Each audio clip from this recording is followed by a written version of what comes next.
Ta grâce, seule ta grâce. Nous voulons instaurer un état de droit. Et dans un état de droit, il y a une justice indépendante. Ce n'est pas à l'individu Félix Tshisekedi de commencer à faire justice.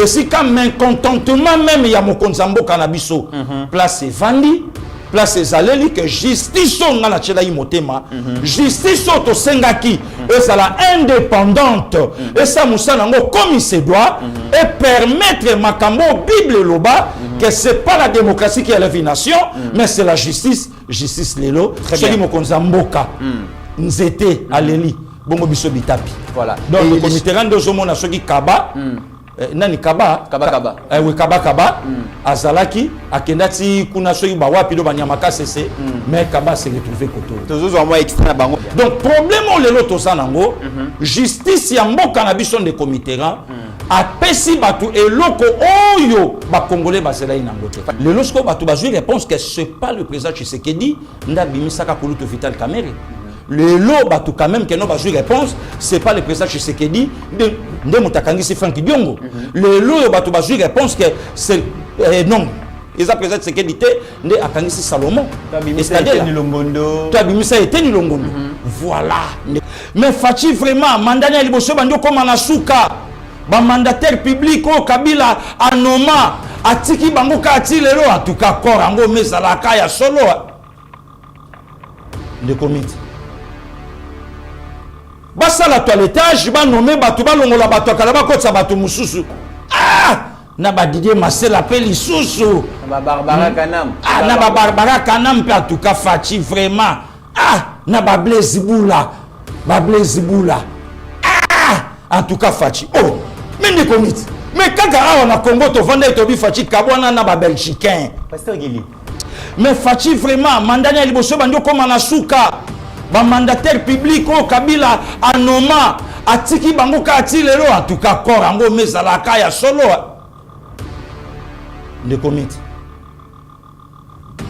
basa la toilettage ba nommé batu ba longola batu kalaba kotsa batu mususu ah na ba Didier Massel appelle lisusu na ba Barbara Kanam ah na ba Barbara Kanam pe en tout cas Fachi vraiment ah na ba Blaise Boula ah en tout cas Fachi oh mais ne comite. Mais quand on a Congo, to vendre to bi Fachi kabwana na ba Belgicain. Pasteur Gili. C'est les soldes d'été chez Mima Mode. Le spécialiste de la chaussure italienne de luxe et de costumes haute couture vous fait bénéficier d'une remise de moins 20% sur l'ensemble de sa gamme de produits. Profitez-en du 28 juin au 25 juillet 2023. Mima Mode. Notre boutique se situe au 12 rue Parisis à Dreux.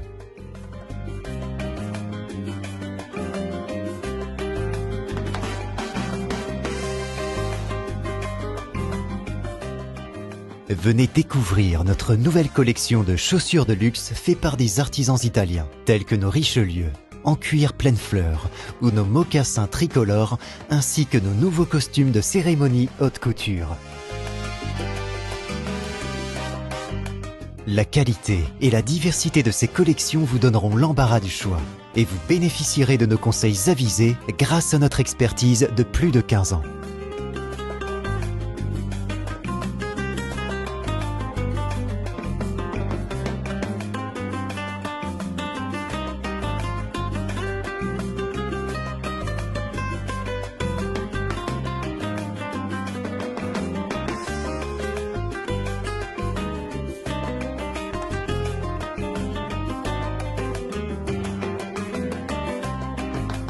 Rendez-vous également sur notre site internet www.mimamode.com. Avec Mima Mode, l'élégance Mesdames et messieurs, bienvenue sur EBA TV. Très heureux de vous retrouver dans le cadre de notre émission Éveil patriotique et bon début.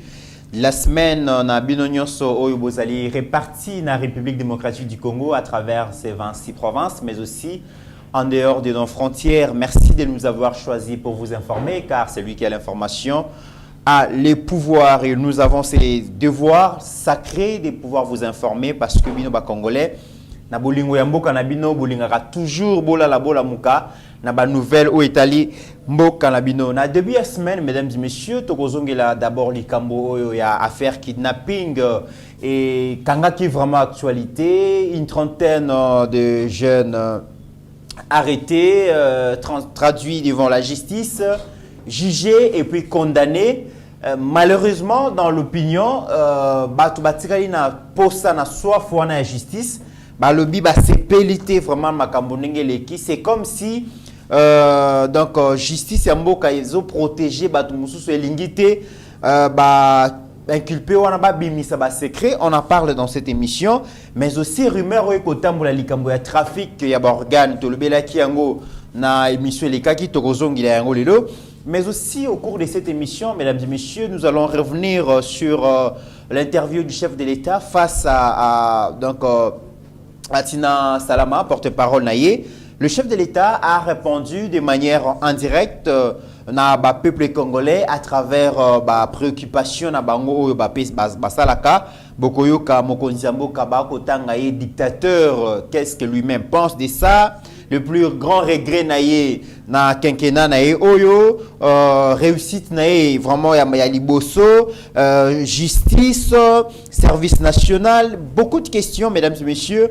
Otokomeka ko zoa bongo point de vue, il y a analyste politique Otto Benguelelo, pasteur Guilé Bokwala, l'influenceur, le communicateur par excellence. Il est là pour répondre à toutes nos questions. Bozala scotché, Bozala discuter. Merci à notre réalisation coordonnée par Steve Kondé, assisté par Meshak Ochudi. Je n'ai pas oublié Mike Chiswaka et puis Rabi Mokoko. Salutations à mon confrère Trésor Kandolo, sans oublier notre directeur général. Merci beaucoup. Pasteur Guili, bonjour et bienvenue. Bonjour des comites, un bon lundi pour Nayo et bon lundi aussi pour plus de 150 000 abonnés des comites au Bazolanda Bisso partout dans le monde par rapport à Moussala ou Bangonde Bapesa Bisso. Tout le cas, on a volonté na bisoté, Bangonde Batuba, Bambocha Bisso, Bangaja Bisso, Bangonde Batuba Dakape Bisso. Na makambo nyonso tozo sala vraiment nzambe abatela yo nzamba batela pe ba o nyonso balingi mboka na bango ba o nyonso ba soutenir l'institution président de la République Ndetolobaka fasciste, c'est notre frère, c'est notre sang. Donc raison pour laquelle Obiso Lingakaye, raison aussi des comités autopé c'est deuxième mandat pour Kakaza ya Bisso, pour Kaza Makila na Bisso.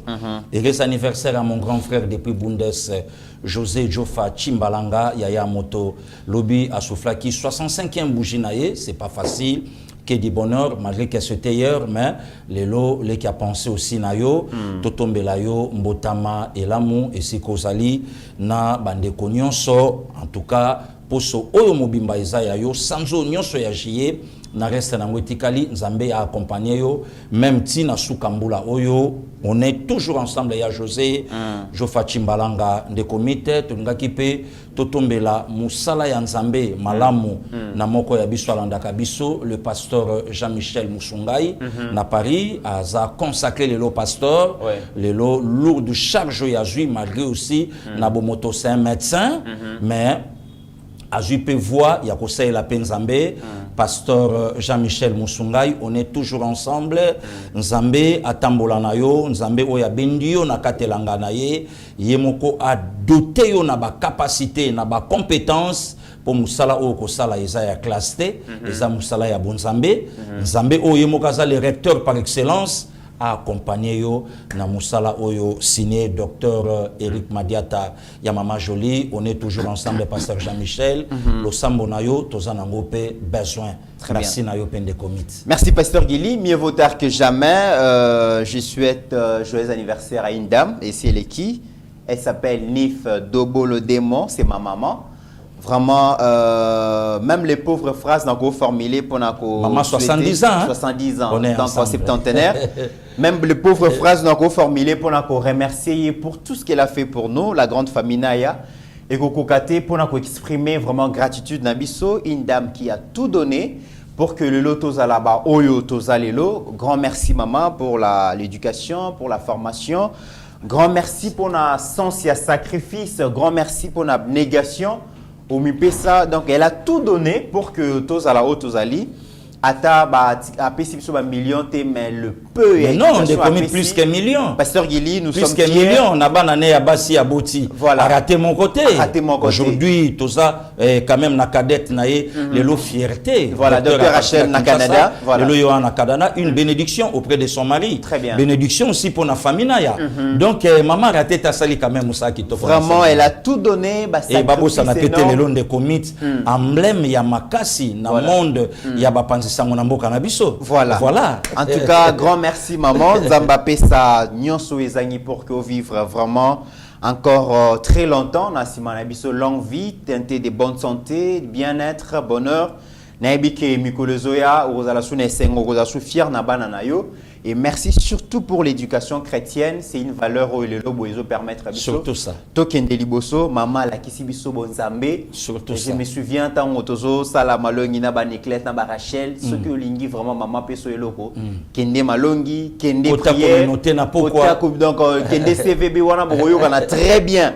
Mais ce que sali yangote en tout cas, aux un problème maman légionnaire, maman catholique, vraiment grand merci maman. Alors, Pasteur Guili, eloko ya liboso na lingito bandanango, ils allaient interview ya chef de l'État. Oui. Oyo asalaki samedi face à porte-parole naye. Mokonzi Mboka a s'exprimé sur beaucoup de sujets. Kasinako préféré tozwana no secteur ya justice. Nous avons un président qui dit ce qu'il pense. Nous avons un président, Pasteur Guili, qui est au balobaka azavre. Azavre. Alobaka Oyo Ezali ou Azo Kanisa. Nalandi, vraiment religieusement, le président Lobby, s'il y a un bémol à mettre sur mon bilan, c'est que je ne suis pas satisfait du bilan dans le domaine de la justice. J'ai beaucoup compté sur le pouvoir judiciaire, comme on le dit dans la Bible. La justice élève une nation. Malheureusement, dans notre cas, la justice détruit notre nation. J'ai tout mis en œuvre pour essayer de faire comprendre, surtout aux chefs des corps, au chef d'institution, ma vision. Mais malheureusement, je n'ai pas l'impression que nous sommes sur le même diapason. Ça, c'est les regrets du président Félix par rapport au domaine de la justice. Effectivement, Pasteur Guili, lorsque le chef de l'État est arrivé au pouvoir, et l'Okwa Liboso signale à Liboso Oyo à Pesaki Bongo, peuple congolais, mais aussi communauté internationale qu'internationale, ils ont l'indépendance et la justice. D'ailleurs, Pasteur Guili, je vais vous convier tout l'annonce extrêmement par rapport à la justice, comme ça, tu es Kozonga. Merci. Devant Dieu, je ne suis intervenu dans aucun cas de ce pays pour demander l'arrestation ou la libération de quelqu'un. Jamais. Parce que je veux que la justice soit indépendante. Moi, je crois que nos institutions doivent toutes être libres d'exercer leur pouvoir sans qu'il y ait de contraintes venant de la hiérarchie ou de qui que ce soit. Et donc je pense ici que cette justice a besoin de réforme. Je viens de vous donner le cas d'arrestation préventive. Sous d'autres cieux, on parle parfois de mise en examen. Pourquoi est-ce qu'on ne le voit pas ici? Au lieu d'arrêter quelqu'un et de le jeter comme ça en pâture dans l'opinion, faire quoi? Parce que dès qu'on arrête quelqu'un, pour le commun des Congolais, il est coupable. Il est coupable. Absolument. Et lorsqu'on le reverra demain dehors, on va dire il a corrompu. Exactement. Ça peut être vrai, ça peut être faux, mais dans tous les cas, ça jette un discrédit sur la justice. Donc il faudrait une réforme. J'ai demandé des études sérieuses là-dessus. Je crois qu'elles sont même prêtes. Dans les jours qui viennent, je vais vraiment faire une sortie avec le Conseil supérieur de la magistrature pour les rencontrer et voir comment nous pouvons mettre en œuvre ces réformes. Évidemment, parmi eux, il y a de braves gens, il y a de braves femmes, il y a de braves hommes, je n'en disconviens pas, mais j'ai l'impression que tout le monde semble être dépassé par la force du mal qui est cette corruption, qui jette un discrédit finalement sur nous tous, parce qu'on pense, l'opinion pense que nous y avons tous à voir là-dedans. Et pourtant, je compte sur la justice parce qu'il n'y a pas mieux qu'elle pour juguler les antivaleurs qui ont mis à mal notre économie, notre image du pays, etc. Et même pour les investisseurs, pour qu'ils viennent en toute assurance dans ce pays, ils doivent pouvoir compter sur une justice qui est impartiale, qui est objective. Pasteur Guili, le chef l'a dit, Abina Makambouignon sur les kakana justice, arrestation, libération, il a pris même Dieu en témoin, c'est un chrétien. Lorsqu'il prend Dieu en témoin, il faut le croire. À l'objet que, il n'y a jamais coordonné arrestation de libération à Moutoumoko. Natika justice est indépendante et ça la moussa on a la confiance na bateau batanga justice basala oyo bango bayebi ko sala. Mais Mokonzamboka a très déçu. Et tout le monde a même makambo to yebi makambo les gars qui procès 100 jours caméré et l'Obama ndenge l'Obama arrestation naé libération naé et l'Obama ndenge l'Obama plusieurs cas étaient ni longondo baté belé na justice.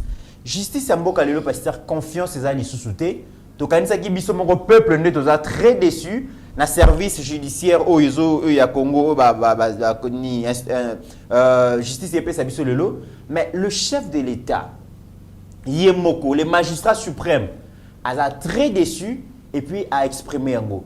Est-ce que ça va changer quelque chose pasteur Guili? Ndekomit merci beaucoup et ngana moni ke Mokonzamboka na biso il est vraiment naturel. Azandengaza, ce kaza content et loko, tout le monde a mon elonginaye.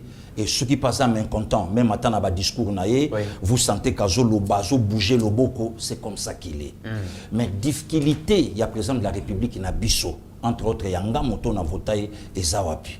Donc, Fachi a memé les Congolais et loko ou biso ba Congolais tout ce qu'ala koye ba teke ezala bongo.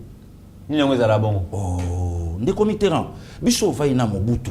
Chemise au maréchal Mobutu a na kati to monata. Montre ya maréchal Mobutu to monata. Abako sa Mobutu tiao. Kol na ye bute kanga mitiao. Et d'ailleurs, Yemoko même vieux maréchal à Lobakango. Na 1966, tant a ordonné pendaison, il y a 4 dignitaires na martyr. Tant que journaliste belge batunier à répondre bamba lobi respect ya kopé sa mokonzi. Mais c'est quelque chose de sacré. Lorsqu'un chef décide, il décide. Mais aujourd'hui, tu es un président de la République in de comité Ranaya, vous sentez qu'avec tous les risques possibles, Mokonzamboka koti na kancha china chemise. Chemise à pembe na single dessiné na kati. Or, de comité to kota na yo kanchach na curiosité ya musala nanga na tuni et pas major tango tango. Ngabi, en tout cas, mon major, mes excuses, na lukakanaye ba place yo ba boma général Maïle. Na présence na yo. Abi passé gilika place au Télémi. Awa. A parkaka jeep na Discovery na awa et salama awa. Mais après Makambouana, il y a un président qui a fait 4 mandats. Oh yomoko lo bakande komit, atkala kocha bitambe na na kanchachite. Mais soi-disant général. Soi-disant général militaire à Kotate. Donc, l'impression que Mokonzamboka, il fasse la même mise, même la justice Samboka Nabiso. De même aussi, même Nabande kwa poto même Baloba Nabiso. Mais c'est lui le premier magistrat. Et le Kobopan na Kosalangote. Donc, et ça, éducation, Oyo Biso Kotsara Namutu. Le comité Biso Vandara Toyoba, que Jekoko Moulumba. Aujourd'hui, vice-gouverneur à ville province à Kinshasa. Toyeba kaza prisonnier ya Mutomoko Boye. Toyeba ke Frank Diongo. O lelo mama pa komo leka. O yope lelo alobi akoliate a okufa kuna. Mais na pouvoir à 4 mandats a fiotola mono côté. Biso nyonso toyeba ke aza prisonnier ya mutu fulani. Toyeba ki batoni muyambo. Bolelo pa zolobati. Mais à Bossani que ezana ba raison oyo ya sa na ngo émission oyo loba lobi tala ba raison oyo ngana kolinga ka monsieur Tshisekedi ayati na prison makala talanga à 2 reprises patati patata mais biso nyonso to yebaka que aza prisonnier ya mutu pakala to yebaka ngo mais aujourd'hui le comité après 4 ans ya mutu moko en tête ya RD Congo alobi nazana mutu moko côté oyo nga na kangisa pe azui nzambe oya comme c'est Mokonzamboka engagé na ba propos na ye. Et ça grave. Au kutangote na mboka mokote nesika o na lobi ke Fachi a omemela biso Congo, yango moni même bato ebele ba comprendre yete. Mutu mona Belgique a vu Selke ya Sali, a vu comment mokonza mboka che. Or en Afrique, il y a un président ya mboka moko, alandaka même itina ba mboka en dehors na ye, abomi yo, atindi ba bomayo, baza, bato nyonso ba yebi komba président Paul Kagame. Mais lelo bato awa kaka na sima Gabon na Belgique, finga no mokonzi ngolingi. Sala na onde ngolingi, c'est ça la démocratie. Na côté mususu pe. Parce qu'on a bato mususu o ba yebite. Mais Fachi fala sala boit. Vraiment non, justice yemo kaza pouvoir de Komitera. Yemo justice a pouvoir. On dit même que c'est le pouvoir qui arrête le pouvoir. C'est le pouvoir qui arrête le pouvoir. Donc yemo kon de Komitera, asa même na makoki ya kotambusa mboka nenge oyo ye justice alingi. Azui ka rapport parfois pe sur le premier magistrat. Mais curieusement, on est à sous pasteur Gilité, le premier magistrat Mtalobiango, na aucun mois, toche ba moyen nyonso, toche ba donné nyonso, mais en réalité, justice a pesi ba Congolais, oyo ba Congolais ba lingité. Le comité général Maël Alobakango, alobi, je crois fallait ça la ba dernière parade naïe, alobi soki justice. Ezo kangako non ezo kokako kangaba criminel te c'est que ba criminel ba na kata justice voilà c'est que ba na kata justice et le comité le loto yebi rôle il y a quelques magistrats ya mboka na biso rôle il y a quelques avocats na grand frère aza avocat tala bango moko ba mi pesa kombo ba kaima kaima ko engelo ba don mo meli kiyu. Combien de batulelo na poto, combien de batulelo na mboka na biso bazolela pour na comportement ya ba avocat na biso, ya ma magistrat na biso, na ba problème ba concession, na ba problème ya ba ya famille, na problème boye, aye pas magistrat, aye pas avocat, nous aye pas nguma. Bon, ce qui magistrat meli mutu. Donc c'est que donc justice de la mboka na biso donc il y a danger. Et c'est grave pasteur Guillaume. Voilà. Lorsque le chef de l'État dit que j'ai beaucoup compté sur les pouvoirs judiciaires. Comme on le dit dans la Bible, la justice est la vie de nation. Malheureusement, dans notre cas, la justice détruit notre nation. J'ai tout mis en œuvre pour essayer de faire comprendre. C'est comme des chef. Et là, pasteur Guili, en réalité, Madame Mamie Rose, elle devrait démissionner. Bon, le Conseil supérieur magistrature, et puis, au niveau Assemblée nationale, la réforme est tant attendue dans le secteur de la justice. Et YPT, député, Salini par rapport à domaine. Il y a beaucoup à dire dans ce secteur, pasteur. Nazelayo, moi, makamoka mike. Oui. To vandi na kata RD Congo, basali biso ba résolution, député bako kanga yete. Pour kanga député, il faut démarche moko sala maba lever ba immunité na ye, ba zongi saboye, tout ça. À cause na yango, député bosani rôle na ye. Oyo batumongo bakenda dimanche 30 décembre 2018 na se yambula entre autres moi ton frère pour ba pesa député on a voix à quota mais esengi siko po balongola ye et comme procédure de commis na kata mboka na biso bazui ba résolution basali babi ancien premier ministre il y a pas une juridiction na mboka na biso oyo koke sambisa ye de ce matata ningezo benda comité akrelipate mutuana anyata 205 millions de dollars américains de commit le loto sangana yo le 10 juillet et ça na mukolo donc au banda le 1er janvier ti lelo et na mutu sous 100 dollars na simbi ngote to ça bango na mboka amoni yango atana nuti amoni ngote mais mutu moko boye mboka ibimisa 285 millions ba pesaye babi aider ba congolais pour na biloka olia ceux qui ba na posa ngulu balia ngulu amalunga ceux qui do posa ngombe balia ngomba malunga ndunda mao dongo tali kasa obisava mutuana na bukanga lonzo e monana te mais oyaye e monani pas je sabino lobi justice et mona eloko moko te pananga mais ceux qui justice et mona eloko moko te panayo mais wapi eloko oyo mboka epesaki yo comme ça to monango na eloko mboka epesaki nana ni to monite et lelo arobi aza candidat président de la République or bible lobi ni de commit soko za fidélité na biloka mike a combien plus forte raison nzamba ko confio ya minene toleki deuxième élément mboka ebimisi mbongo moko 100 millions yoka ba chiffre 100 millions de dollars américains basala marché moko ta maluku et permettre vie ezala nani ayebi lelo de comité ce que loko ani sala maka nde ba makambo ba ventiro yo ya ba mobondo et nga ko sala pété pourquoi puisque vie et nga ko koma pe côté wana bato auta ka bandal ba auta ka bambinza akesala bashana e côté kuna azongi ba palais linga ko tongama e ba hôtel ba biloko belé mutu wana e monana te eliama totiki ce bobi le lobo simba e bobenga na justice candidat président de la République il semblerait même baza même na ba avocat na bango baza même na ba magistrat na bango bazo pesa bango ba piste solution comment affaire oyo et ko sala kenon et les kassan yo okende makala to suki wana te le comité ra tant mo konzambo kaolela il y a quelqu'un dans ces pays to vanda boy minerai ya Congo ya biso akangango na Zambie et olekate Muzabi oh mais toi na nyonga Zambie te babite ganga film mo bimi na Zambie abi Congo ana lar na ye bo payer li konda na ye oh katumba mwanke du moins c'est Congolo oui président de la République bo kitana Zambie bo kende bo tuna chiluba mbongo ngo ya yebiso to ana ngo ya nini bakei boye bake kokuta mutu Zambien habite bwana lar nanga bo pianga lar nanga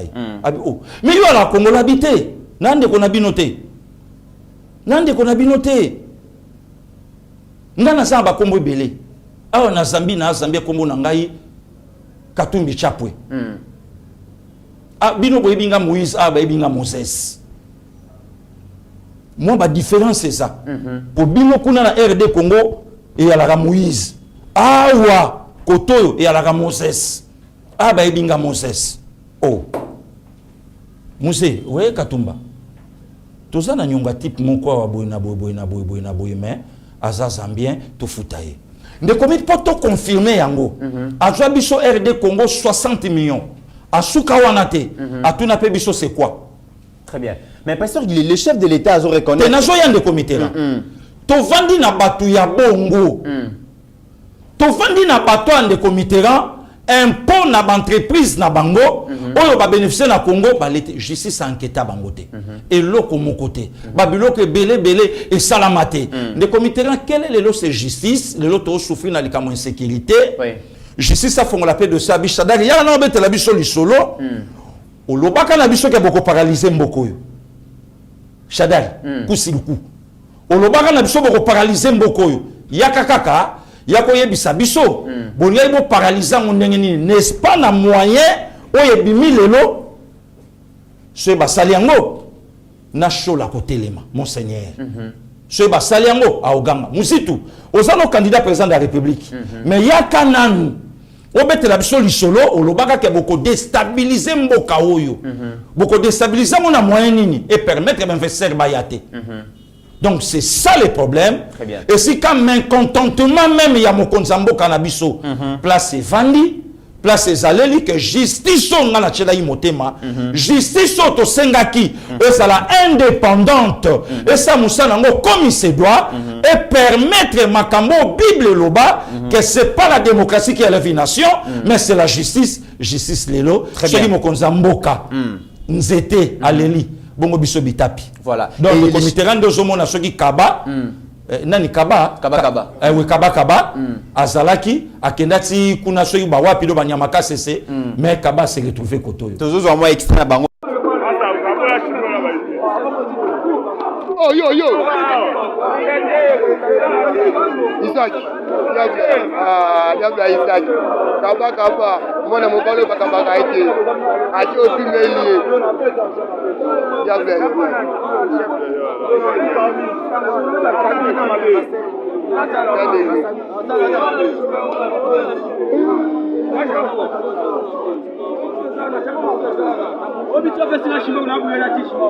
L'État pasteur Guili a insisté sur le fait qu'il a l'impression que tout le monde semble être dépassé par la force du mal. Lorsqu'un chef de l'État dit comme ça, il y a un sérieux problème. Donc,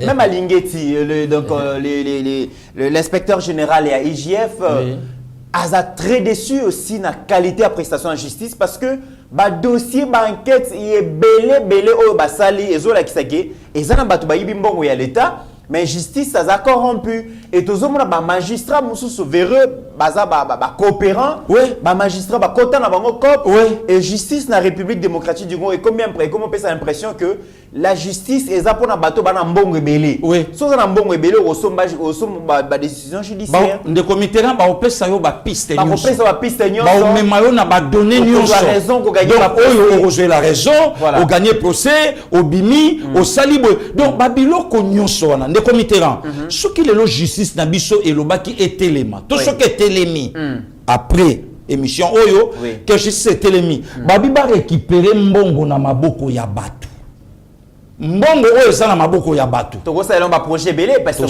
il y a des milliards entre le main des gens toko sala le comité là yo kondi mama to fandi mabo ilikambaka mona sample likambaka mona sample pe rien tilelo au moment ko yamenga na plateau tilelo eza na ba combattant IDPS na makala lelo bazolela na ba angenga na babulo mais moto azala ministre de l'intérieur azana l'aise atambola kanaye patron ya mabela Congo très bien. Or, justice c'est quoi peut bengaye et il y a ebetela biso na lisolo et salama ndenge nini et le kandenge nini makambo salama donc si les loto fandi de comité là to mona morgue na ndako mutu morgue mais justice c'est koko benga pe mutu wana yakanam tango la kaka mokonza mboka ke oza anyote mais ba benga ndenge ni pasteur Gili tout la musa za mona na kasité mais de comité général John Numbi donc amona na kalisusu ta comme invisible fantomas ça le comité batu bayebi place John Numbi azali batu bayebi mboka o John Numbi azali batu bayebi besika wa azovanda problème à coopération état sur état aya kaka ayebi sabiso que ce qui a eu mon konzamboka que n'a pas agnoté au contraire il y a agneau zanine et à loup très bien alors nani a évité que le lot a occupé kozala parmi bateau nyonso de comité est-ce que na la police ben filtrer pe bako zangate na armée na biso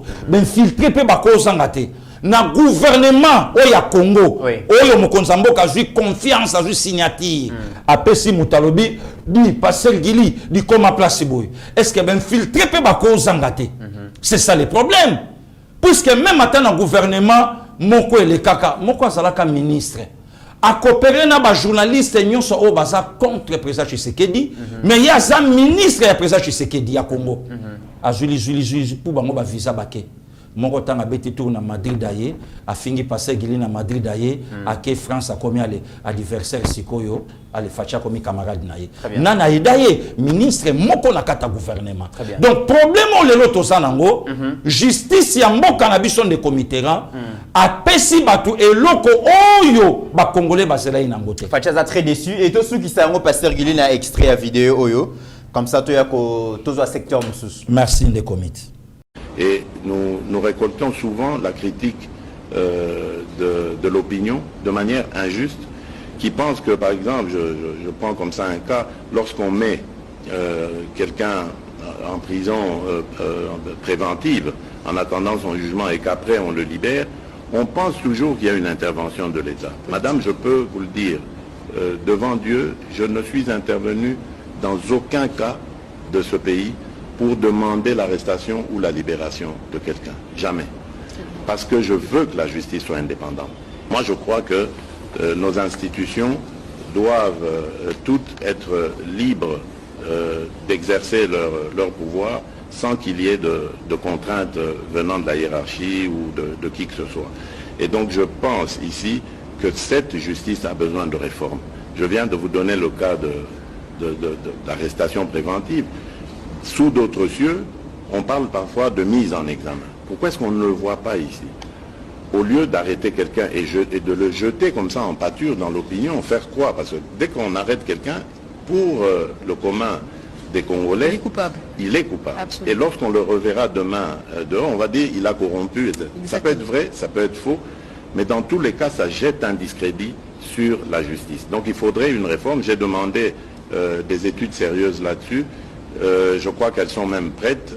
Dans les jours qui viennent, je vais vraiment faire une sortie avec le Conseil supérieur de la magistrature pour les rencontrer et voir comment nous pouvons mettre en œuvre ces réformes. Évidemment, parmi eux, il y a de braves gens, il y a de braves femmes, il y a de braves hommes, je n'en disconviens pas, mais j'ai l'impression que tout le monde semble être dépassé par la force du mal qui est cette corruption, qui jette un discrédit finalement sur nous tous, parce qu'on pense, l'opinion pense que nous y avons tous à voir là-dedans. Et pourtant, je compte sur la justice, parce qu'il n'y a pas mieux qu'elle pour juguler les antivaleurs qui ont mis à mal notre économie, l'image du pays, etc. Et même pour les investisseurs, pour qu'ils viennent en toute assurance dans ce pays, ils doivent pouvoir compter sur une justice qui est impartiale, qui est objective. Voilà, pasteur Guili, mafia na justice et comment on va master, corrupteur na corrompu na justice comment on va master. Bazalaka qui habite au lit, bazala bambo on abiso, to lia kana bango, to mela kana bango et tout ça. Bazalaka na bango na kati ba circuit. Voilà. Nde komi to sunga leki moko bakangaye. Policier abetaka carte na ba petit. Ba petit ba idée civil. Carte à l'art. Carte à l'art. Ba petit ba damaka policier, ba yeba teke mbila. Ba petit ba damaka policier. Badamaka policier moko suba vide policier ka buna ba 10 heures policier ka la tite na zui et benda chena sim ayo kama o ba beta carte mbo po ba lié trop o lia lo baké ba lienga o na kangi ba petit oyo ba beta carte mbo ba petit ba beta carte là to sunga to pesa policier là to boma moto pesa bive le loka nde to ebika la rambila to beta carte na le londe to bolie yango colère sali akala titeni abulingai adina ngana commissariat. C'est malheureux. C'est malheureux. Les lopes tapé solo. Il y a des policiers noirs l'air. Voilà. Banganda tout baïbi bano la rapena batu. Nanganda tout est pasteur Guili. Ba melango au vu aussi de tout le monde. Au vu aussi. Mais yo so melango infraction. Azo melango na ba civil et moi azo protégé. Voilà. Ben au bord ya makasité. Au père moi et pas mer wana. Ah on a moni aki santu. Il fallait lukande ya bumba. Au mono ya bumba so na betsango sala ke na sa garde kitoko. Abeta na ba police na banane. Voilà. Donc babiloko nyonso wana de commit yango lelo même mafia la tamina justice e fandi na kata justice ba kopezo salama na kati wana. Donc babiloko nyonso mabe bato baza ba binenga o préparer ba document ba binenga o sala boye ba binenga o code saboye ba binenga donc ba sali babiloko wana tout ba arranger yango pour permettre et pe sa forme na bêtise o bato ba osala yango moni même c'est comme un contentement ya kuluto gela lingue tezali mais contentement ezali ne comité za na bato lelo ba olinga ba koma ba candidat président de la République bon déjà pour to baza mais ba contribuer lelo na ko boma même économie en mboko yo ba boma ba entreprise en mboko yo ba boma ba société en mboka oyo et lelo ce que tanga zolinga koma mokonza mboka pour azolinga a gérer nini pas azolinga a diriger nini c'est ça le problème des comités. Très bien. Alors par rapport il y a démocratie mokonza mboka pasteur Guili à lobby, il ne faut pas confondre démocratie et anarchie. Si j'étais dictateur, ceux qui le disent donc ne seraient pas au Congo. Baroza Libanda, pasteur Guili, Mokonzi Mboka, à répondre de manière indirecte. D'ailleurs, Nakolinga Tolanda Extremoko, il y a Matata Mpogno, a traité le chef de l'État et dictateur à lobby. C'était pire dans la période de Kabila et le chef l'a répondu. Tout l'année extrait à Matata Mpogno, comme ça, tu es à Gozonga. C'est un régime dictatorial aujourd'hui, c'est un régime dictatorial comme vous le voyez. Même à l'époque des présidents Kabila, on n'a jamais vu ça. Les gens ont marché, là on ne sait même plus marcher, alors que c'est une marche pacifique pour protester contre un processus électoral chaotique, contre la vie chère et contre l'oppression. C'est ce que nous sommes en train de vivre aujourd'hui, c'est inacceptable.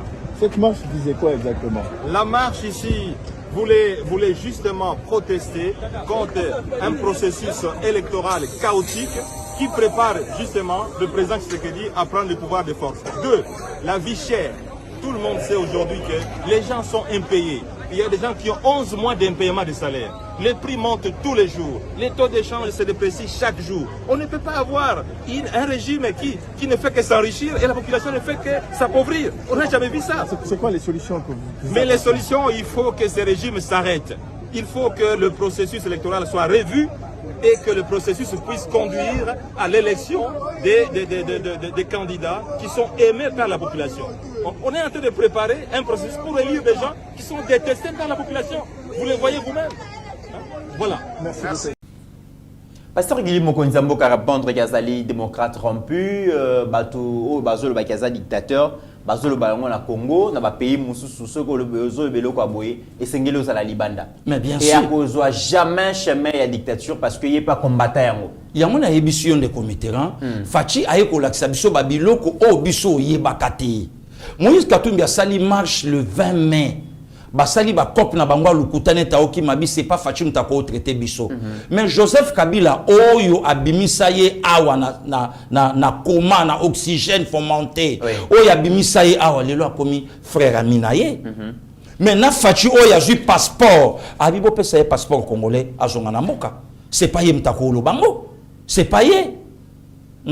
Est-ce que eza la matata ponyo? Eza la Moïse Katumbi. Bakoyi koloba eloko esika fayulu atelemi. J'ai dit non. Un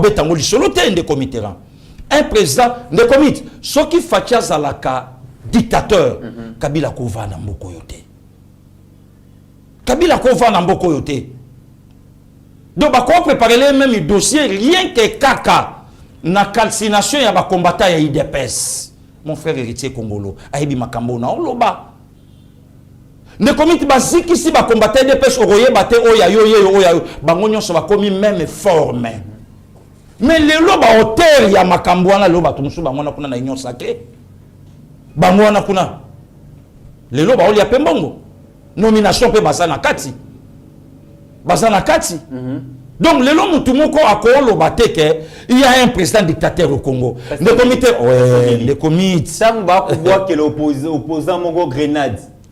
On est à dictature de Pasteur Gili. De commit, na lobby na yo aventure il y avait Mafa. Mafa va boire les grenades. Vous lancez les grenades. Na lobby viana mutako sabatuke a joie à gagner l'élection. A Kabola biso ba congolais a Kabola biso. Mais yemo ka ibike a joie te. De commit na bete la batuli solo chaque fois na plateau na yo. Mokonzambo ka sala voyage ne ya liboso na Luanda na Angola tanga komi président de la République. Voyage international na ye. Laurent Soutune ke so abi oh mbala liboso na mona ba congolais awa na Angola ba uta de partout ba ya ko yamba mokonza mboka na bango mais un président contesté dans son pays mais tu sais qu'il dit ngelo banini abi menga pe na ebité nga na sala ba résultat na nga nyonso yango yo na zela ki même challenger nanga a brandir pe o yaye comme ça total assure réellement yem ta remportable élection kenga chose que Martin Fayulu a salaté Tilelo ne comité là. Le longtemps ma phase au beta solo abinga babwa kelinga grenade. C'est que vieux a commis na yebité na benga nani a commis le pasteur Gili extraterrestre. Bon ce que et ça ni ma kufarate le comité grenade. Mais fallait via na simbango. Alors batala bombe tala grenade au babwa kelinga yango. Bon ça na bilo nzoto ça dit que grenade doit exploser. Mais babeta ye trop sa mundu qui a kota hôpital.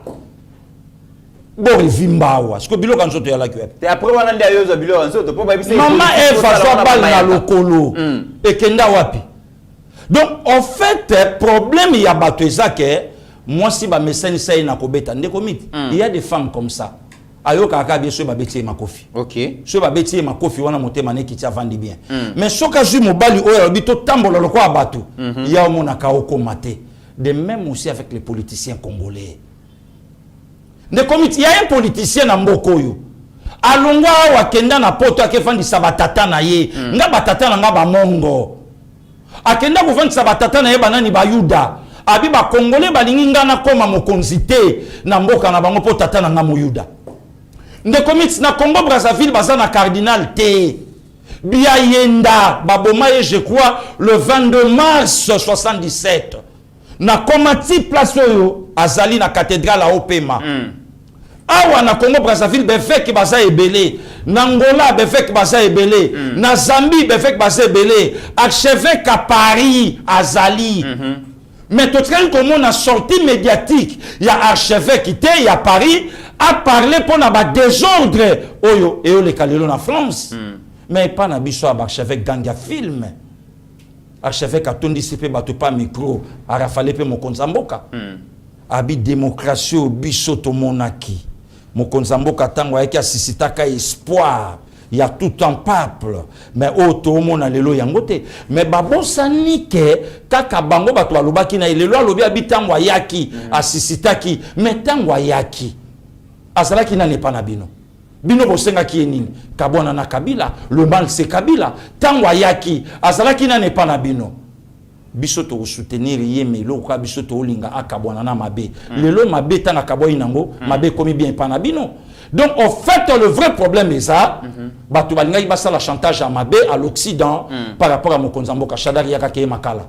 Dit yo Yaka Keye Makala, yo Yaka Kangama, yo Yaka Kendeboué. Mais du fait que le président Tshisekedi a au Salangote, a tiki opposition, critiquer le régime, yé mon rappel ça même, c'est là dans jamais na. Critiquer na yo régime, loba oyo lobi, mais oyo soko lobi li kambotani Mokonzambo kato musungi na ye, il faut brandir ba preuve. Brandir ba preuve. Wane komisko eloko ndenge mususu. Le losko batu bazui réponse que c'est pas le président Tshisekedi nda bimisaka kuluto Vital Kamerhe. Le lo batu quand même que no bazui réponse c'est pas le président Tshisekedi nde mutakangisi Frank Diongo. Le lo batu bazui réponse que c'est non. Ils ont présenté Tshisekedi nde akangisi Salomon. Tabimisa Eteni Longondo. Tabimisa Eteni Longondo. Voilà ne comiteran.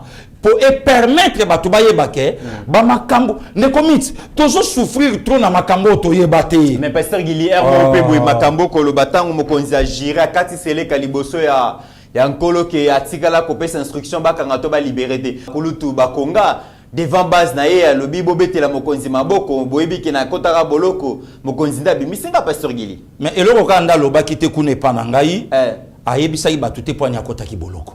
Oh, wana nda loba ite. Fala loba. Parce que eloko o ya kotela ki boloko mokonza mboka asa lobango ava koma mokonza mboka oyo. Alobi atoza mwana mai nanga. Ata to beta na yo chiki moko. Soki bakangyo na kanyaka. Ata o etalinga ite. Et contredit mokonza mboka koma. Poko bimana e kubima ba kongeza yi controversé. Non, asa la claire aloba parfois na coopéra ki na justice. Yo ki pete ni longondo pe abima to yo kamara ba.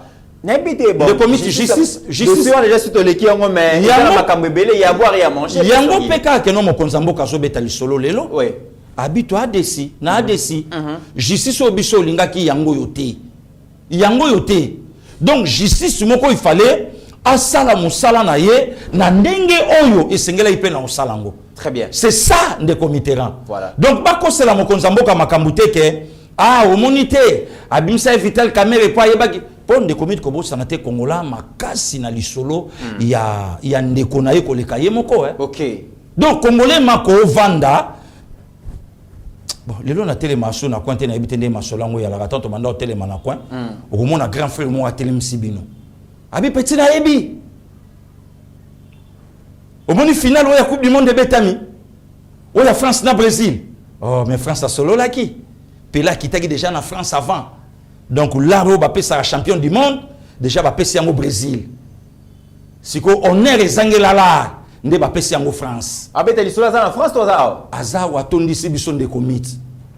Abi ba coopérer qui petit na wana moi. T'es vieux. Est-ce que Brésil vraiment a pour la vraiment en France? Sans vieux wana yebake, Brésil a ça pour la 5-2 na France. Sans kouloutou wana ayebake. Un certain 21 juin 1986, mon colon Michel Platini a 26 ans.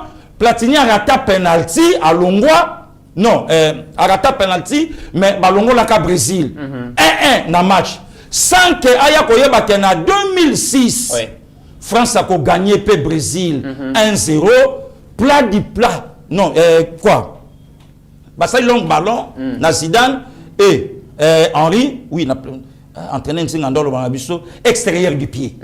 Henri a béton extérieur du pied et côté. Le Brésil a pour là 1-0. Tofanda biloko na ne biloko mon appel awa.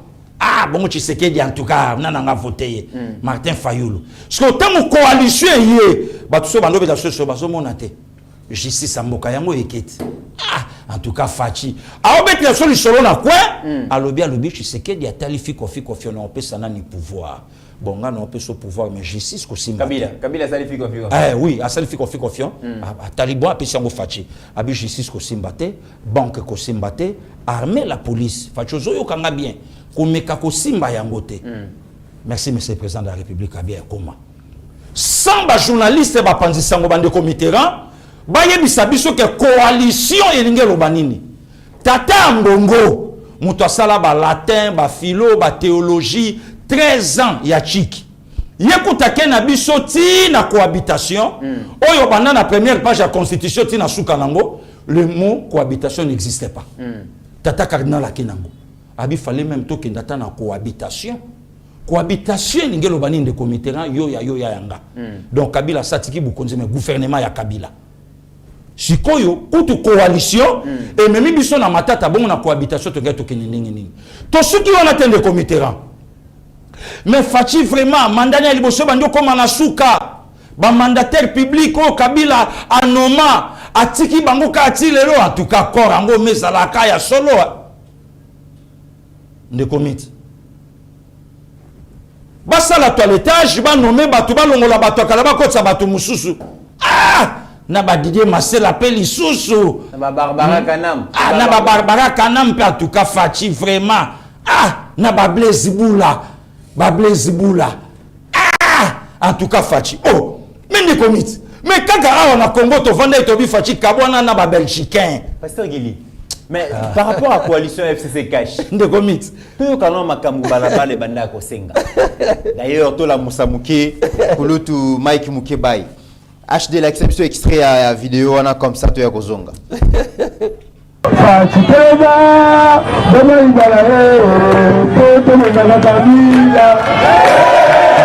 Fatitema, dama ibalae, toto mwenga kabila. Fatitema, dama ibalae, toto mwenga kabila.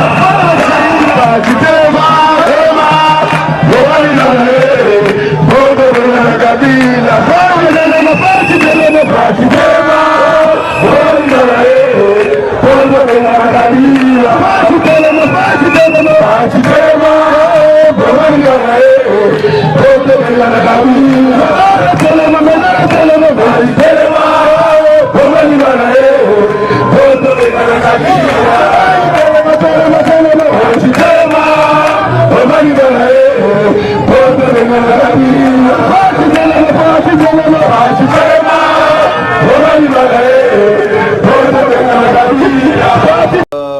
Peuple à Télémaka, à Bimi, à Yembi, Fachi Téléma, Bomalibala, Tobengana Kabila, tout ça. C'est l'impossible. Voilà, c'était vraiment le souhait à la population parce que déjà, l'équipe c'était l'équipe qui avait géré les pays ces 20 dernières années. Bayaki Bango, système et fonctionnement des choses na Bango, Ezalaki Malamouté. Comment on a s'associer à président Félix et surtout que on a 60%, il y a composition gouvernement, CP l'a quitté. Mais le chef de l'État à l'attendre parler, à lui c'est le plus grand regret d'ailleurs à Manda Naye. Un ancien chef d'État pouvait vaquer librement à l'occupation Naye sans qu'il y ait dérangé. Un chef d'État en place, ça peut assumer, fonctionner sans problème et tout ça. Et c'était une belle expérience. Il a imprimé bon la histoire. Il y a la République démocratique du Congo, mais ça n'a pas marché. Pourquoi les chefs regrettent la rupture? De comité n'est pas le Romoko. Au moins image où il y a honorable Moukébaye. C'était de l'hypocrisie pure et simple. Hypocrisie. Bayebaye ke Fachi ako Kabwana Kabila te puisque selon Bango, ba présenter Rabso ke Fachi azana joug ya Kabila. De même aussi avec Abéchola à l'époque. Aujourd'hui monseigneur. Donc babandai kotinda mokonzi ba devoir moko bayebaye ke awosala na difficulté. Ba mission impossible. Ba mission moko suicide donc ako kangote Kabwana naye. Au moment ba otinda Fachi akabwana ye, azana contrôle armé te, azana contrôle ya ba mboka tout nanute ayena nusika na pouvoir. Or le lotango salami de comiteran, ngana linga quand même ba ba bravo. Po ba tu balobi ke Fachi abosani ba na mboka awa.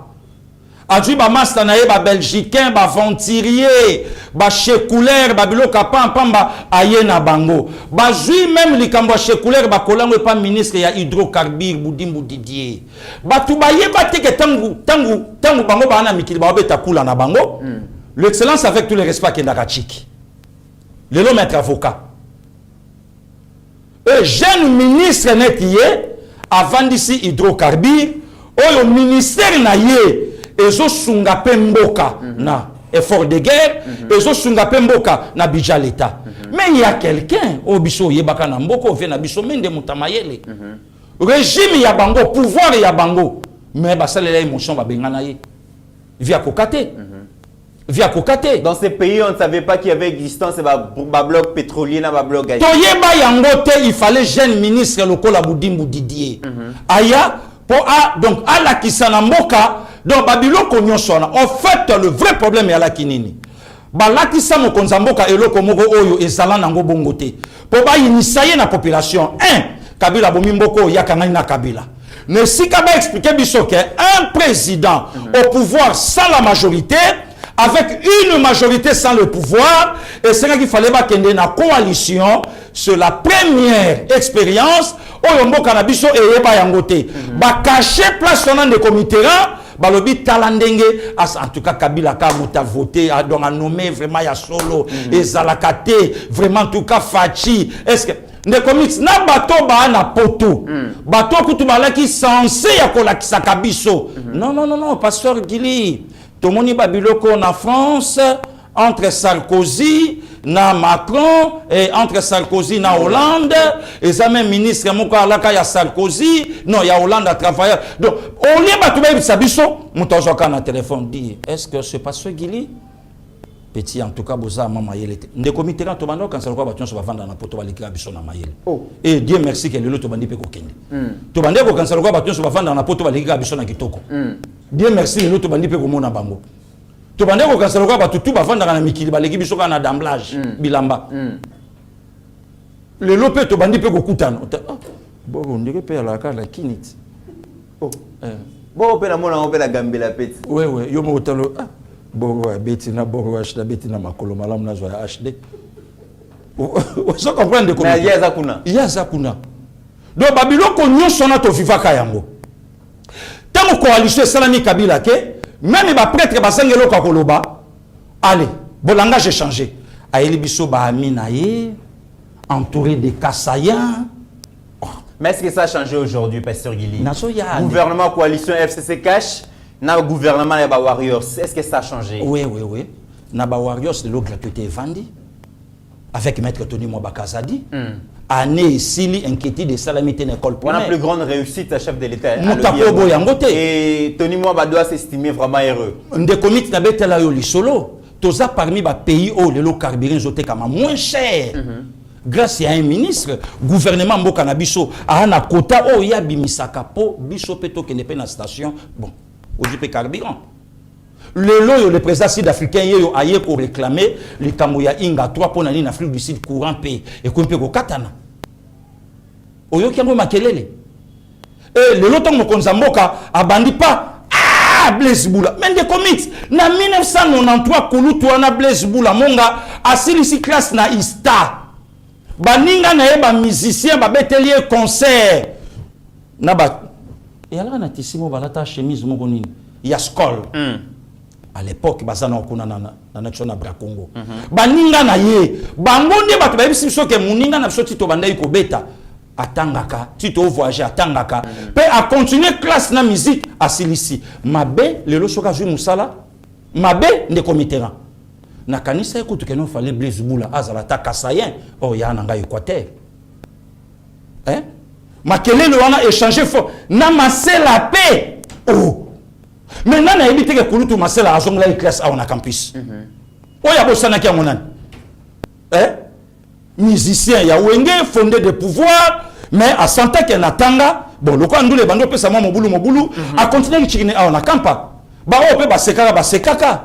Ndeko na biso Barbara Kanam. Nana ebi style ya musique na yete.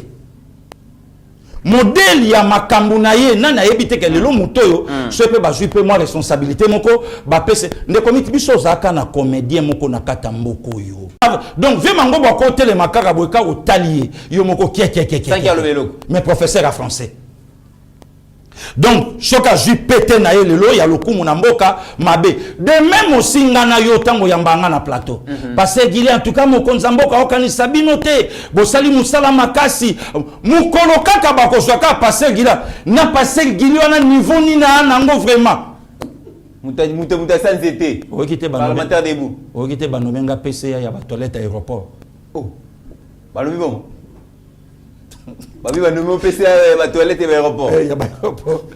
Donc je comprends les comités et ça bongo. Donc le lot et loko biso senga na mokonza mboka kabwana na boy sala boy le loko ta sala ngo plus le lo bato bayebi Blaise Bula le lo bayebi Barbara le lo bato bayebi Marcela le lo bato bayebi Mutoyo le lo bato bayebi Mutoyo a juste siko ya tie bon au lieu quand même ce que to ya toloba bon ça va. En tout cas, tout soutenir maintenant mon Konzamboka par rapport à boy critique et bandi na petit toyopé. Oh, petit to par rapport à quoi? Très bien.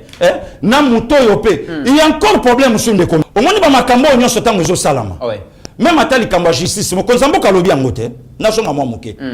Tanga lobi ango.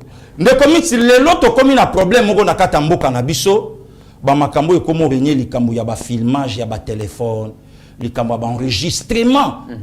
Il y a un téléphone, au moins même à VPM, à sa victime nango, malgré qu'il y ait baki. Ne commis au yebi li shooté, au sa confiance dans un téléphone. Nga yamba mutu nandako. Pour la première fois na yamba ye, mba liboso. Un vieux, ayaka ki sasande na monde la keza aka musika.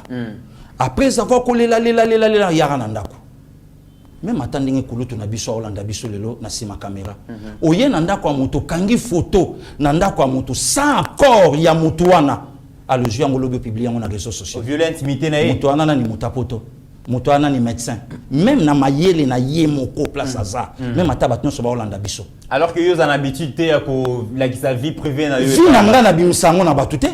Mais lokola yo mesana soko zuma ki kalungu ozoko tsakuna po ya kisasa oya koteka tsa olali boye tsa on bandi ko mema yango epa ya batu nyonso oye na ndako ya mutu même ata so azaleki par rapport na yo movanda na poto la pe mo mayeleti oye na ndaka mutu zu photo ta sans encore à monter na l'hôpital on a réseaux sociaux aux à l'aise. Donc pour la première fois ba mon n'est pas pasteur Gili ba mon n'a pas ya mutu de ba mon n'a pas mutu wana siko ba sorti ya batu ya bongo makasi na enregistrer na téléphone c'est un danger mais au coup t'as kana ba milliard batu un qui ne sait quoi un sonzo parce que batu ndingo na to na bango ebele lelo na mboka na biso oyebite o se confier na nani oyebite o sola na nani nde comics même ata batu nyonso lelo poto balanda biso il faut quand même lelo ba yoka biso non parce qu'il est en bas na téléphone te ou soit tout monde mutu mususu banda mais ozo lobate mais non lobanini na on maîtriser yo bien na yebioti na on se confie non na lolenge non se confie na yo na lolenge piège mutu moko ya Angleterre il y a plus 44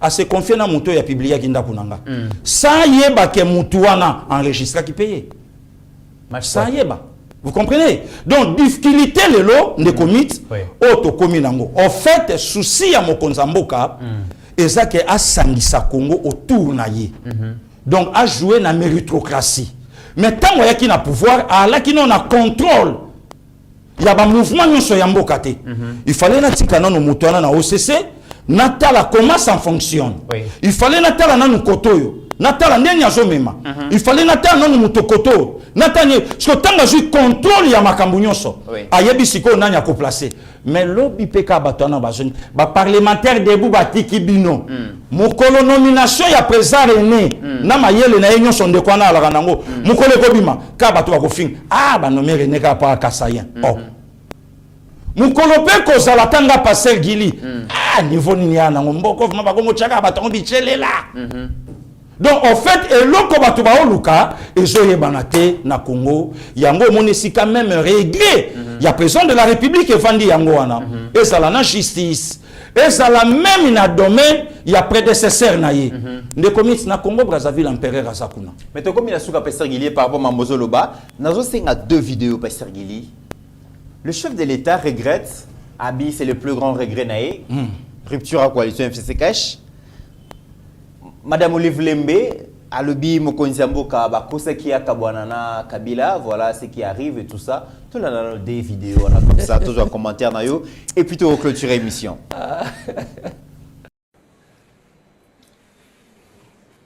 Ça ne sert à rien d'exposer et d'étaler devant la face du monde tout le temps nos divisions qui nous affaiblissent. Et d'ailleurs, je vais même oser et dire ceux qui ont travaillé dans l'ombre, dans l'obscurité pour séparer Joseph Kabila Kabange et le président Félix, il a mordu à l'hameçon malheureusement, avait commencé à préparer un agenda sombre pour ainsi nous affaiblir, et nous vivons la preuve sur terrain aujourd'hui, malgré que nous souhaitons et nous croisons les doigts en priant Dieu tous les jours que les choses puissent changer en notre faveur. Au moment où nous sommes réunis ici, il y a de ces vieux qui meurent parce qu'ils n'ont pas mangé depuis 3-4 jours, qui meurent parce que l'hypoglycémie, à cause de l'hypoglycémie. Tout ça pourquoi? Parce qu'ils sont dérangés, ils sont chassés de chez eux, ils fuient la guerre, des enfants qui se perdent, qui deviennent orphelins. Je ne vous dis pas comment le nombre augmente aux orphelinats que nous gérons là-bas. Parfois, nous nous tenons la tête, nous nous demandons à quel sein nous vouer, puisque ce sont des charges. Des charges que je pouvais bien prendre si seulement je savais où se trouvaient les 680 000 de Joseph Kabila Kabange.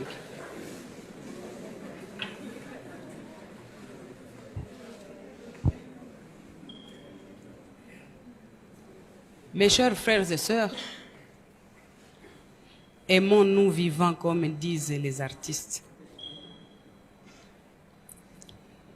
Et il vaut mieux produire des preuves d'amour comme ce que Chip produit comme preuve d'amour en recevant tous les malades, les traiter, les soigner d'abord avant de leur demander l'état de leur poche. Aimons-nous les uns les autres, puisque c'est seulement dans la cohésion que nous saurons vaincre tous les ennemis qui nous envient. Aimons-nous les uns les autres, finalement pour mieux éduquer nos enfants. Pour Mokonzambo Kalobi souci nezalaki vraiment bakende ensemble bandeko wana bajiraki ndenge bajiraki mais tant wayaki habito bossa na passé to kende ensemble parce que il en va de l'avenir ya pays. Oui. Ça n'a pas marché, to continue comme ça la deux éternellement té. Na autre vidéo to lundi Mamoli Vlembe alobi président de la République entourage na bakosa ki akabwana na mobali na ye bakabwani voilà makambo ndenge komi finalement donc, côté maman Denise a regretté, côté chef militaire a regretté. Qu'est-ce qui s'est passé finalement? Na répondre na no maman Olive. Bato yo bayebisaki mokonzamboka bakosaki ye. Nde bato wana lelo bakoma ba père spirituel na bango. Banani wana. Mais batata mpelote. Tala ndenge basimbani. O biso yebaki basama mindele basimba ka basa bato na banzoto te. Mokonza benisa yo kombo ya tata pe ya mwana pe le mosanto kende na boboto. Mais tala musika. Gardez votre distance. Oui, musika. Tate Piscopo. Akoyi kotuna bato wana te botongo hôpital kitoko boye. Na ba matériel a malunga. Na ba nzela malamu. Mais wapi mama ye mo oya l'état. Wapi hôpital o ya bato banso bakokota po bazwa tonga na pri ya malunga mais traitement kitoko. Mais tate Piscopo sengi wana ta sengi yekuta za la parrain na bango. Aïdé bango na losambo même na prière pour puisque do baza encore ba gêne. Mais atuni bango te bazumbo wapi. Mais Seigneur nanda kwa zaché. Abandena nko yebisa fa ko tabi zongisa na biloko abatu. Tango kaka zacha zongisi biloko abatu ne Seigneur a yebisi le na nanda kuna et puis le salut est entré maintenant dans cette maison. Et pourquoi pas tate puisque pa koka pe ko yebisa pe bango bongo. Commencez d'abord ya ko senga population congolaise pardon. Puisque vous répondre na oyo bino bosali na bango mabe mingi basali yango te de comité coalition FCC cache et donc l'égoïsme l'égocentrisme de l'autre côté le col appelle makambo ebele biso yebaka ngo na mboka te et bando kanisa que non Kabila c'est lui le tout puissant, c'est lui qui gère, c'est lui qui contrôle, c'est lui qui dirige, c'est lui qui fait tout en fait. Non, c'était pas le cas. Donc le col a toyebaki yango te il fallait mon konzamboka chabango na no pembeni. De commis tout ça, ça le pays, le lot, okuta un président venant de l'opposition, aya akuta bateau, ba gérer mboka, ba salama be na mboka, par le biabi, oublions les passés. Okuta on kana monter matata wana. Yango na yebisa ka fachi, bonté na ye, il fait ça la caressir. Pe a réussir. Il faut que ton cas est pas na ye. Comme c'est pas la personne de Maman Livne le Mtakolo bato bakabola nga na mobile nanga. Na régime na bango Congo a enregistré en 2013 plus de 10 millions de morts. Bon, de 2013 à 2019, tu connais combien? Tu connais combien? C'est pas la personne de Maman Livne Dakoloba. C'est la seule femme, il y a président de la République qui n'a beaucoup à salaire commerce officiellement. Et puis babilangango ya sala ka population na yeba bénéficier na ngote wapi pondo ngo ya bilanga wapi fufu wapi manioko. Très bien. Donc mère pas ça la baisse na ye akei aju manioko aju azokata aju sana chena mutu wana nyonso pamba soki caméra poussa ni pemeno ngomona ndenge mura ya ta ona ndenge balingi ba mère abatu. Mais caméra zo kaka manioko amemi basani non wana tout le bien que non ezalaka cop. Très bien. Voilà des comitéran. En fait regret ya mokonzamboka alaki peto fanda to sola. Maman mokonzamboka na biso ya lelo la distinguée première dame. Après avoir consulté bato a consulta pe o ya kitaneli. Réponse toyoka maman Denise Alobango. Alobi na zwa kutu yete na zwa bureau na ye. Ba répondre nga babia za disputé pendant un long moment. Donc na lingala de comité ngelo baké. Donc bozwanana nous les loter un refus poli. Donc akoyam de comité refus poli ok na mona lopoto. Donc ana posa na yote po bosola na ye. OK. Or muninga pa yaki to tambola kapé. Ah eloko place au sala ngondenge nini. Na yango wana en fait lelo regret ya mokonzamboka ezaka ke tokutani na bato balinga Congo te. Très bien. Oh ngana kanisa ki bango ba congolais. Ngana kanisa de comique de même Moussa avec Katumbi. Sola na ancien joueur à Mazembe ba Kinois. Ba roye biso que tout le monde a deux personnages différents. Katumbi a zoté le manab épiscopo. A tenu le rôle acolyte. A tenu le roi séminariste. A tenu le roi abbé. Oh, Nzokazana. Un serpent. Oko simba été. Il semblerait qu'a finga kapé ben sanité na bato. Kandenga za calme bongo. Kaka ndenge tatea episcopo atali ko nani nini na lingala atali abondi minayi boyambi boye boyambi boye kaka ndenge tate episcopo atali boyambi boye kandenga telemi boye. Très bien. Voilà des comités. Donc aujourd'hui avec le président congolais et puis difficulté pesait pas Fachi il est tellement vrai. D'ailleurs le bas quand même yo mon intro émission. Il est tellement vrai. Très bien. Donc azana babiloko ya kobakisa bakisate. Azana babiloko do ya kolongola longola te. De comité moi je suis de l'Équateur. Na joie grâce au vent na mokonzamboka na continuer à kolobango. Aibsanga bia bi gilio saka na mission moko ya ko telemela tribalisme na mboko yo. Très bien. Pourquoi joie ka frère Kasayente? A joie kanga puisque na na kata IDPS puis na tranquille. Si aujourd'hui le long na IDPS na constaté que tribalisme et bandi corrongé na kolobango. Mais le col na na moni angote. Ou soit ce que ça la magana cesse na yebi na ngaité na ko ipe kolobango pété. Parce que nga fona lobe loko o na senti magana mais mo konzamboka yo lobaka na nga boy. Mais tala na parti makambo yo biso quand même to komi komona ndeko mit ko bo santé ke baloko ba biso na kata IDPS. Donc tout ça va couleur teintée. Donc tango lingo finga na betela ko lisolo chimie na sala chimie. Donc doit kocha donc émail blanc donc couleur huile ya blanc bazui goutte ya rouge ce qui ba na posa ya rose pâle bazui goutte ka ya muke ya rouge d'origine ba boaki na kata blanc ba baloli pa bu na malaxer apesi rose pâle nge babiso. Donc le longtemps mutakoko finga parti le la IDPS atala pe baloko ba biso ba teinté. Donc naza tranquille. Donc ngana koyi koloba likambo batu ba ko considérer ngo mieux que le cas parfois tant mususu bande konanga ba kasayen. Mais cela ne veut pas dire qu'un kasayen a ko parler jamais mal à moi IDPS et comment manil part. Voilà des comités. Très bien. Donc et loko mususu batu bazo bosana ou soit bazo nga bazo lango moi faiblesse. Il y a chef de l'État d'un côté wana yango wana. Donc quelque part il lui faut mokonzamboka kolinga na ye Congo nde mute komisi biso na babiloko o to yeba nanu te. Très bien. Que un opposant ko le capé a aussi la chantage. Voilà. Que bon marche moke salami la police peut ça bango itinéraire. Likamoge ngelo ba botika bango basa eloko na bango nde komit na Congo Brazzaville awa nga na ebiso empereur azakuna. Empereur azakuna. Le lové dengue so chocho comme empereur ba homologue na yeba komo benga empereur. tant tuna ba Congo Bernard Kolela arenya kuna vie Collins makele sila tuna bango Pierre Ntumi arenya kuna makele sila mais le na mboka na biso ba opposant ba oloba oyo okuta ngo même pas en Afrique du Sud okuta ngo même pas en Angola mais okuta ngo kaka pourquoi il y a un président 100% démocrate. Très bien. Mesdames et messieurs, nous sommes arrivés à la fin de cette émission. Ils allaient qui bon point de vue à Pasteur Guili sur la sortie médiatique et chef de l'État. On va qui bon face à porter parole. Les comités choqués batelo comme on a souka pour clôturer.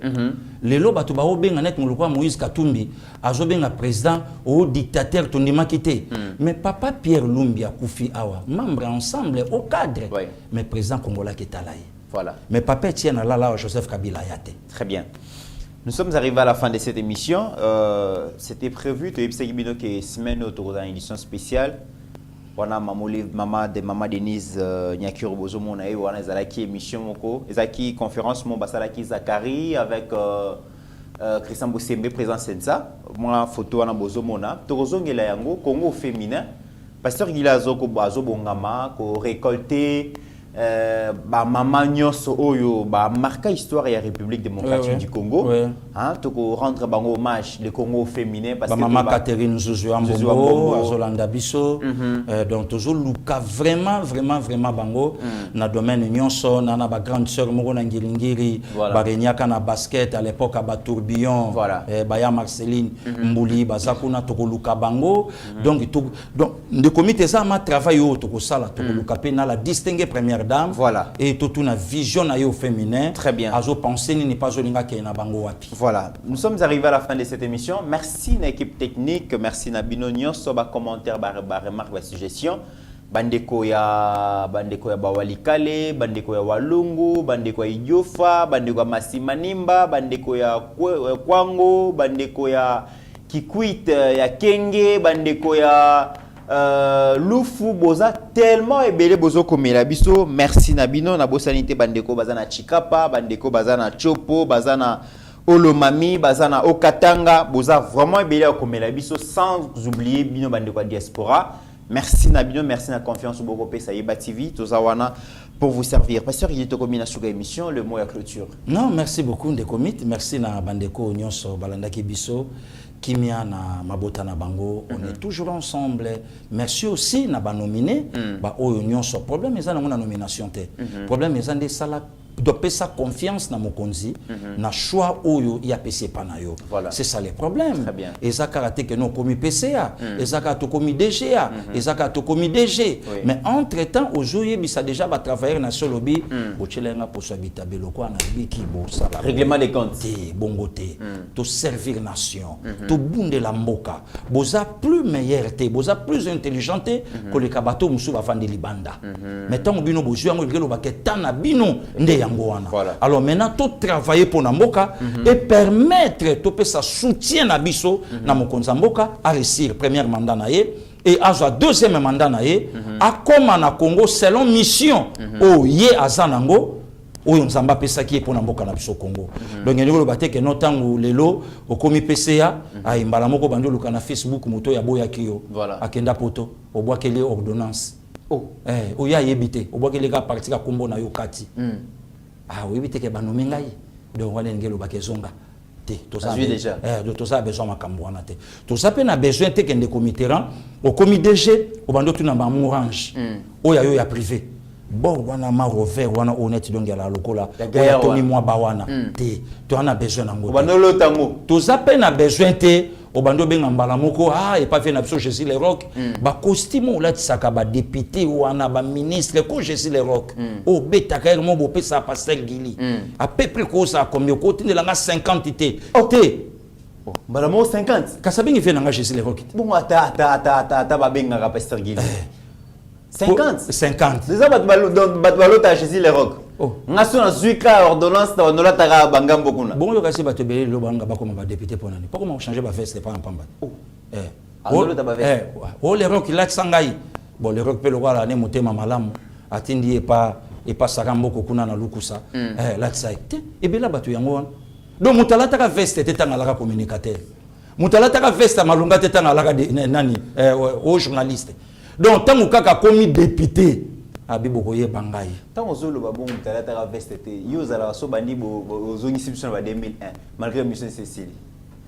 Joseph Kabila. N'atteint combien de temps parce que kasi ala travesti te ala tsomba motanga comme chef de l'état on a wala tarzani ba biloko raisa nda obeta wana ezakani ye moka mutayibi yango ndeko miti na linge ba problème te to bando pousa na élection obenga on kanza ku safari te safari to comme mobeka kanzaku ndeko miti ezo ba na forme bo mikolo so bona dada Jalette ninga bo mibiso te abo mibiso Alex biso abi bolo baka pamba abetini na yawa na Kongo na ozo molima melateli na ngeza ya kuna wana la telende dada abeteli biso ensemble moko ba beteli biso loko mo ekoti o comprendre forme na ngote wana sikoyo okomona ngo bien na clip ya malaika nakupenda malaika